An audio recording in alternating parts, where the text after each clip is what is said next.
آج آپ کو کہانی لکھنے کے اصول کے بارے میں بتاؤں گی۔ بہت سے بچے ہیں جنہیں کہانی لکھنے میں اگر پیپر میں آ جاتی ہے تو بہت مشکل درپیش ہوتی ہے۔ کہانی لکھنے کے چند بنیادی اصول ہوتے ہیں جسے ہم آج پڑھیں گے اور سیکھیں گے۔ نمبر 1، کہانی ہمیشہ زمانہ ماضی میں لکھی جاتی ہے، یعنی کہ جو بھی بات چیت شروع ہوتی ہے وہ زمانہ ماضی سے شروع ہوتی ہے۔ نمبر 2، کہانی کی زبان سادہ اور آسان ہونی چاہیے، یعنی کہ آسان الفاظ استعمال کرنے چاہیے۔ نمبر 3، کہانی کے واقعات اور ترتیب کو باربط ہونا چاہیے۔ اس سے مراد یہ ہے کہ جو بھی واقعات آپ بتا رہے ہیں یا جو لکھ رہے ہیں وہ باقاعدہ ترتیب وار ہوں، الگ الگ نہ ہو کہ جس کو پڑھنے سے سمجھ نہ آئے۔ عام طور پر کہانی کی ابتدا کرنے کے لیے ایک دفعہ کا ذکر ہے یا بہت عرصہ پہلے کی بات ہے، اس سے کیا جاتا ہے۔ جب بھی کہانی کو شروعات کریں گے اس کو اسی طرح کریں گے کہ ایک دفعہ کا ذکر ہے یا بہت عرصے پہلے کی بات ہے، اس طرح ہم اپنی کہانی کی ابتدا کریں گے۔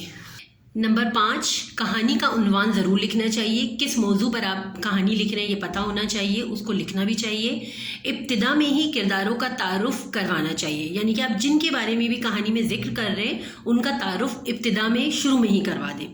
کہانی کے آخر میں، یہ بہت امپورٹنٹ پوائنٹ ہے، اس کو آپ ضرور اپنے ذہن میں رکھیں، کہانی کے آخر میں اس سے حاصل ہونے والا اخلاقی سبق یا نتیجہ ضرور لکھنا چاہیے، یعنی کہ جو بھی کہانی آپ نے لکھی ہے اس سے آخر میں آپ کو کیا سبق حاصل ہو رہا ہے، کیا اخلاقی سبق آپ کو مل رہا ہے، وہ آپ نے ضرور تحریر کرنا ہے۔